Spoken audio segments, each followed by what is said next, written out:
Olá pessoal, Felipe Risquini aqui. Hoje a gente vai para a primeira aula, vamos começar a primeira aula de via aérea para o pré-hospitalar. Vamos falar de como é o atendimento da via aérea na medicina e das ruas, ali no pré-hospitalar, quando a gente atende uma via aérea na casa de uma pessoa, num posto de saúde que não tem muitos recursos, dentro da ambulância. A gente vai falar muito sobre como melhorar esse atendimento. A ideia aqui não é ensinar, porque muitos de vocês já têm experiência, já sabem o que fazer. Eu quero revisar alguns pontos que são muito importantes, trazer alguns pontos a mais para vocês melhorarem e como realizar isso na prática. A ideia é que seja aqui bem prático e a gente aborde todos os temas importantes. São 4 temas que vamos abordar. Hoje a gente começa aqui com a via aérea não invasiva, mas a gente ainda vai falar de intubação, não revisado em todo o procedimento. A gente vai falar de via aérea difícil, o que fazer nessa situação, quais são os componentes da via aérea difícil e o que fazer na via aérea falha, que é uma coisa que pode acontecer, a gente está sujeito a isso. Pessoal, a gente vai começar com os pontos muito importantes. Ponto muito importante aqui. O manejo da via aérea não invasiva faz parte da avaliação primária. Então a gente tem que fazer a avaliação primária. Então passamos lá de segurança da cena, a gente já avaliou que o nosso paciente tem pulso, a gente vai começar a avaliação primária e a primeira coisa que a gente vai ver é a via aérea. Como que eu avalio a via aérea do meu paciente? Eu uso o mnemônico DTPA, eu garanto a desobstrução, as trocas gasosas, e aí vou para o B. Mais para frente eu tenho que pensar em proteger a via aérea e avaliar como vai ser a evolução daquele manejo de via aérea. Muito importante, a gente atende trauma também. Vocês têm aqui um paciente, uma imagem do paciente traumatizado. Esse paciente pode ter lesão cervical, a gente sempre vai considerar a proteção cervical, seja com colar, seja com um auxiliar, protegendo ali a cervical do movimento, enquanto a gente faz o manejo da via aérea. Do assunto manejo da via aérea, então a gente vai começar pela não invasiva, eu queria falar de 3 pontos importantes no manejo da via aérea não invasiva. O dispositivo bolsa-válvula máscara, que é a grande estrela aí do manejo da via aérea, sem dúvida. A gente vai falar um pouco sobre como melhorar o uso dele. A gente vai falar das manobras de desobstrução. Então a primeira coisa que a gente tem que fazer é desobstruir nosso paciente. Então a gente vai aprender a fazer a desobstrução e manter o nosso paciente desobstruído e como usar os adjuntos do manejo da via aérea na via aérea não invasiva. Primeiro, antes de começar a falar do dispositivo bolsa-válvula máscara, eu queria falar para vocês que o manejo não invasivo da via aérea, e todo o manejo da via aérea, mas especialmente o não invasivo, ele é um manejo de equipe. O enfermeiro, que faz parte do atendimento do SAMU, o técnico de enfermagem, eles podem ajudar e vão ajudar demais nesse manejo dessa via aérea. Se o nosso paciente não tem outras medidas, a gente vai ficar em 2 ali na via aérea, porque a gente vai conseguir melhorar muito a qualidade desse atendimento em 2. Em algumas situações até em 3. A gente vai precisar do apoio do condutor ali para ajudar com coisas simples, mas que a gente consegue melhorar muito a qualidade do atendimento. Sobre o dispositivo válvula máscara, basicamente, a gente tem 2 partes. A gente vai ter a parte máscara e a gente vai ter a parte bolsa. E a gente vai usar elas de forma diferente. Da parte máscara, o que eu precisava falar? São 2 movimentos que você precisa garantir. Você precisa garantir a vedação, a máscara tem que estar bem grudada no rosto do paciente, totalmente acoplando totalmente o nariz e a boca do paciente, sem perda lateral de ar enquanto você ventila. Como que a gente vai fazer isso? Tem a técnica do C e do E, que é a mais comumente falada. Eu queria aqui trazer uma técnica a mais, principalmente para quem tem mão pequena, dedo curto, para quem vai ficar por muito tempo ventilando esse paciente na não invasiva. E eu queria falar também para quem não faz a técnica, não gosta da técnica do C e do E. Eu, particularmente, não gosto. Eu acho que ela cansa um pouco. Deixa eu mostrar aqui. Essa parte aqui da minha mão, acho que com o tempo isso aqui vai ficando cansado. E por isso eu não gosto de usar a técnica do C e do E. Eu faço uma técnica mais parecida com essa que vocês estão vendo na tela, que foi descrita como a técnica do O e do E. Veja que a pressão de vedação da mão vai para o centro da máscara, não para o lateral. Eu acho que perde menos ar na face contralateral ali da mão, né? Do outro lado, não o que fica a mão, o lado solto, tem menos escape de ar ali naquela região. E por isso eu acho que essa técnica do O e do E é melhor. Não necessariamente tem que fechar, fazer o O certinho, assim, fechando sobre a máscara, mas fica mais próxima e com a mão mais no centro da máscara. Eu acho que facilita, inclusive, para levantar o queixo. No paciente que não tem lesão cervical, eu acho que a gente consegue levantar o queixo melhor. Eu acho que é muito interessante. A gente já vai evoluindo para a segunda parte, que é de desobstrução. Então, como a gente faz uma pressão muito grande na face, se a gente só fizer essa pressão, o paciente vai obstruir a via aérea. Então, junto com a pressão de vedação, a gente vai abrir, a gente vai desobstruir. E a gente pode fazer 3 manobras possíveis: o jaw thrust, o chin lift e o head tilt. E quando eu gosto lá da técnica, né, do wide way, eu consigo fazer as 3 junto. Puxar a, a mandíbula do paciente, levantando o queixo e tracionando a cabeça ao mesmo tempo. Aqui na técnica do C e do E, sempre aderindo aqui, ó, um detalhe importante: partes rígidas do paciente, osso. A gente vai apoiar sempre o osso, não em parte mole. Apoiar na parte mole pode causar lesão, pode causar edema e pode inclusive dificultar o manejo invasivo da minha via aérea depois, certo? Como que a gente sabe que está funcionando? Coloquei aqui um vídeo para vocês verem e a gente vai focar aqui na válvula. A principal válvula para saber que está funcionando é a válvula bico de pato. A válvula bico de pato abriu, está entrando ar para o meu paciente. É uma válvula unidirecional.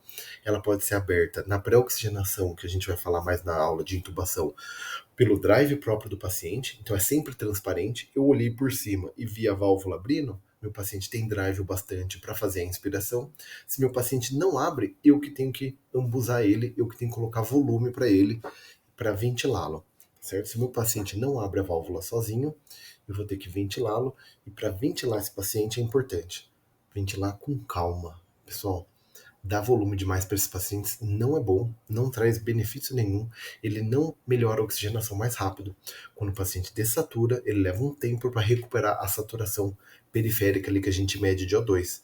Ventilar ele, hiperventilar, não vai acelerar esse tempo, porque o oxigênio passa muito fácil, ali ele faz a hematose muito fácil. Não é isso. O fluxo de oxigênio é muito rápido. Então o que a gente vai fazer?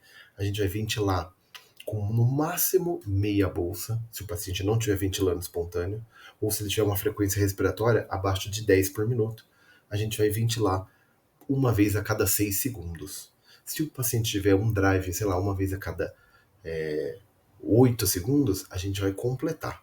Uma vez ele, uma vez a gente, para fazer, no final das contas, uma ventilação a cada 6 segundos, a cada 6, a cada 5 no máximo, para dar 10 a 12 incursões respiratórias ali a cada minuto. Ventilar mais do que isso não é bom para o paciente.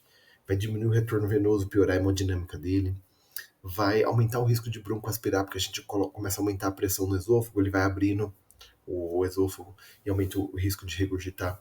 Isso não é bom pra gente, por isso a gente não vai fazer. Meia bolsa no máximo, a gente não precisa dar volume corrente muito alto. Tem estudos recentes mostrando que meia bolsa pode até passar de 8 ml por quilo no nosso paciente. A gente não quer tudo isso de volume. Então, sem fazer grandes pressões, tá certo? E com a válvula de segurança de pressão máxima aberta para o ar escapar. Não, as válvulas de segurança têm uma pressão altíssima, 65, 60 centímetros de água, a gente não quer que chegue nessa pressão tão alta. Pessoal, manobras de desobstrução, para a gente garantir que o nosso paciente está desobstruído. Eu já comentei elas aqui, são 3. Jaw thrust, head tilt e chin lift. Mas por que na manobra de desobstrução você está falando de movimento e não de tirar corpo estranho? Porque a obstrução mais comum da via aérea é a obstrução funcional. Essa da imagem aqui, a língua caída, a língua músculo esquelético. Então, do mesmo jeito que quando o paciente está rebaixado no nível de consciência, o braço dele cai, a língua também cai. Como ele está deitado, cai posterior, obstruindo a via aérea. Então a gente precisa garantir que essa língua suba. A gente vai fazer isso com jaw thrust. Jaw thrust a gente vai pegar no queixo aqui do paciente, na mandíbula do paciente, em volta do queixo dele, e puxar para cima. É uma manobra dolorosa, porque o paciente está rebaixado com o nível de consciência rebaixado.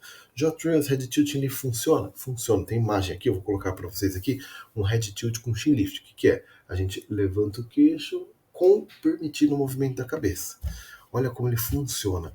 Olha como a via aérea ela aparece e abre. A língua abre um espaço bem maior. Ela está bem pertinho aqui da face posterior, ela abre um espaço grande. E já veja como essa posição também melhora a laringoscopia, numa extensão normal. O chin lift sozinho seria uma manobra de pegar aqui pelo queixo e abrir.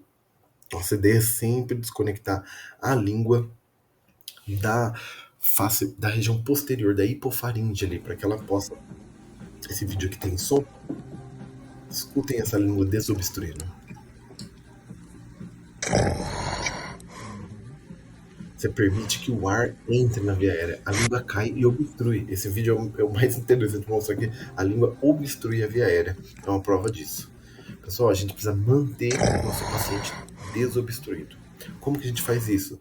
Um dispositivo que ajuda demais, cânula de Guedel, aqui é uma foto de uma cânula de Guedel, pode ser outra cânula orofaríngea que tiver disponível, a Guedel é a mais comum.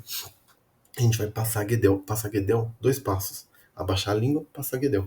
São 2 passos. Eu posso usar a própria Guedel para baixar a língua? Posso. Eu posso passar ela lateral, 90 graus. O jeito que eu consegui de baixar, um baixador de língua aquele de aquela madeirinha, posso usar aquilo lá? Pode. O jeito que eu quiser para baixar a língua e depois passar a Guedel, eu só não posso enroscar a Guedel, misturar ela com a língua, porque a via aérea vai continuar obstruída. Então não adianta para mim. A Guedel é para segurar a língua para cima. Veja que com a Guedel eu vou mandar mais ar na região da hipofaringe. Temos um problema aí. Se o nosso paciente não tiver com aquele posicionamento lá anterior que eu mostrei, ele vai mandar ar para o esôfago também, pode até mandar mais. Então, gente, o posicionamento é fundamental sempre no manejo da via aérea.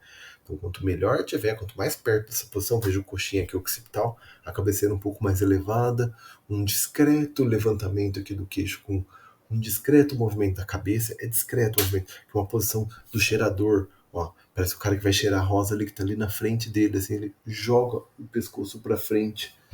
Essa é a posição boa para abrir mais a via aérea e não ir tanto ar para o esôfago do paciente, aumentando o risco de broncoaspiração. Beleza, pessoal? Bom, com isso, eu desobstruí a minha via aérea e eu estou pronto para ventilar meu paciente. Além disso, no manejo da via aérea, então no D eu tenho que desobstruir, no P eu tenho que. No T eu tenho que fazer as trocas gasosas. Falei um pouco sobre como ventilar. Além disso, a gente tem que dar oxigênio para o nosso paciente. O oxigênio, quando a gente vai dar pelo ambu, a gente vai conectar o ambu no local correto, ali perto da válvula posterior do ambu, e a gente vai conectar, e é importante que tenha esse reservatório. O reservatório é a melhor forma de garantir uma FiO2 próxima de 100% pelo ambu. O ambu tem uma válvula de segurança que puxa ar ambiente, então sempre vai ser 99, 98% de FiO2, o que é suficiente para a gente. É adequado, é o bastante.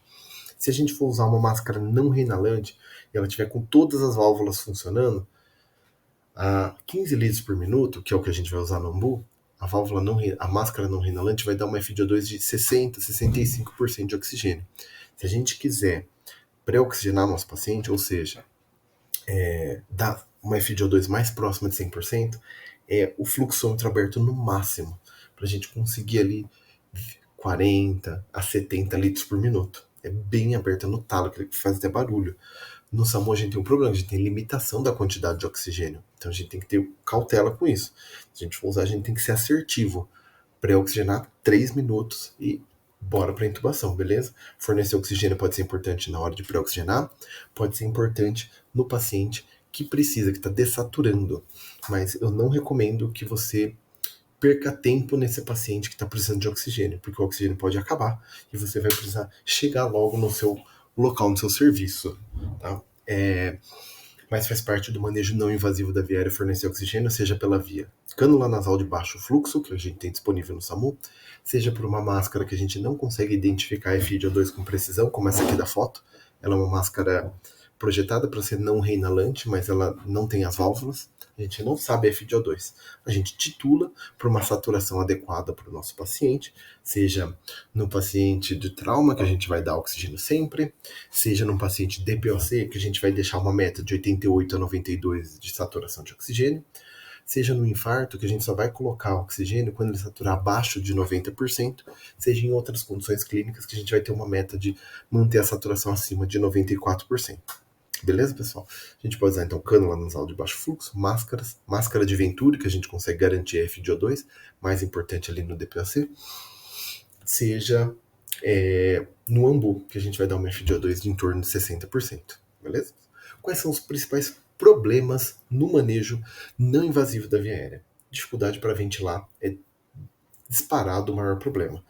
Tem pacientes que podem ter dificuldade para a gente acoplar a máscara no rosto, para fazer aquela vedação. Primeira coisa a se fazer: 2 pessoas. Então, a enfermeira nessa hora vem ajudar a gente ventilar o paciente. Uma pessoa fica só na máscara, vedando e desobstruindo, e a segunda pessoa fica ventilando. Lembrar que ventilar 1 vez a cada 6 segundos. Tem que ter paciência. Se tiver relógio, olha. Aquele relógio com cronômetro, olha no relógio.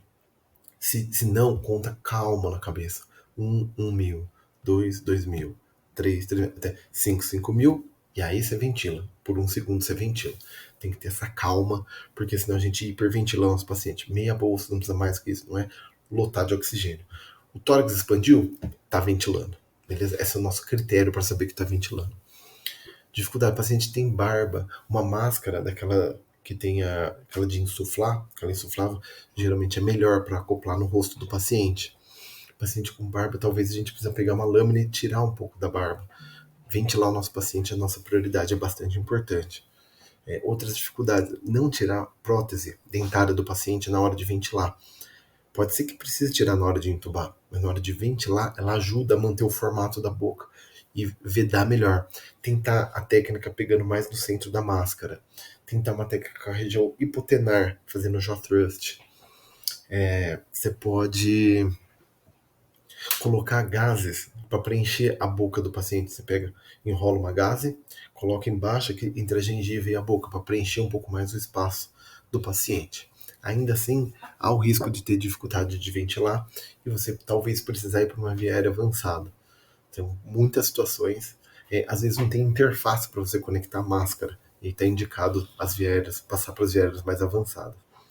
A cânula orofaríngea não está parando, você passa a Guedel e ela não para. A língua do paciente tem um discreto movimento e empurra para frente. Não estou falando de náusea, reflexo de vômito. A gente foi colocar, percebeu que o paciente nauseou, tira, porque esse paciente pode vomitar. Mas não no reflexo de vômito, algum movimento da língua que empurra ela para fora, ou não tenho no tamanho do paciente, ou estou com medo de passar porque eu acho que posso causar lesão. Tem alguma lesão. Se o paciente não tiver trauma cervical, uma estratégia é virar a cabeça para o lado. Então eu ventilo o meu paciente com a cabeça deitada. Isso deita a língua para o lado também. E eu consigo ventilar o meu paciente ainda sem a guedel, desobstruindo a língua. Só com essa rotação para o lado. 45 graus ali, em geral, já é suficiente. Quando não melhora a oxigenação. Pessoal, o paciente que estou ventilando e não está melhorando a oxigenação, eu já estou com uma FiO2 alta. Talvez eu precise de pressão. Pressão é complicado quando a gente ventila com ambu, porque a maior parte dos ambus não tem válvula de PIP. Muitas vezes a gente precisa passar por uma outra estratégia. A gente vai sempre revisar tudo que a gente fez. Então, o primeiro passo é revisar. A máscara está bem acoplada, a viela está desobstruída, a ventilação está adequada, oxigênio conectado, está tudo funcionando. Então talvez não seja um problema do material, seja um problema relacionado à condição do paciente e a gente vai passar para um próximo passo. Pessoal, a grande mensagem dessa aula é que via aérea não invasiva é a base do manejo da via aérea. Talvez aqui esteja o mais importante, que é o que sustenta a via aérea até a gente conseguir algo mais definitivo. O manejo não invasivo é o que salva a vida. É aquele que é determinante. Aqui eu coloquei os principais pontos. Eu espero que ajudem vocês. Ele envolve muito. Essa aula é a que mais envolve a equipe como um todo mundo com funções muito importantes. Eu agradeço a atenção. Eu posto dicas de via aérea aí no meu Instagram, @Felipe Rischini, e sempre aqui no YouTube. Pessoal, até a próxima.